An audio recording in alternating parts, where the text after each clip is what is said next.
Psalm 35 is a passionate plea from David, seeking God's intervention and justice in the face of relentless opposition. This psalm is structured around David's cries for God to stand up as his defender, demonstrating how God is both protector and just judge. David begins by asking the Lord to contend with those who contend with me, fight against those who fight against me. Psalm 35 verse 1. Here, we see a clear expression of trust, as David looks to God as his warrior and defender rather than taking matters into his own hands. This is a powerful reminder for us when facing opposition or unfair treatment. Rather than retaliating, we can find confidence in God's justice. When we feel alone or wronged, we can pray as David did, trusting that God knows our struggles and will act in his time.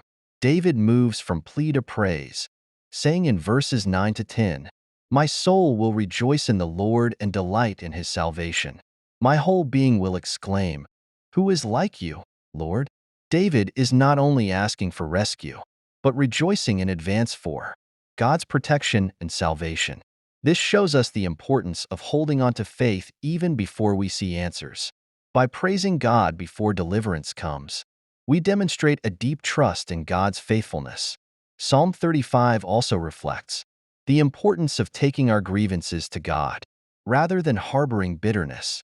In times of suffering, we are called to look to the Lord as the righteous judge. God sees our struggles, and he cares deeply about our well-being. As David declares in verses 27 to 28, "The Lord be exalted, who delights in the well-being of his servant." God's love for us is steadfast, and we can trust that he will act on our behalf.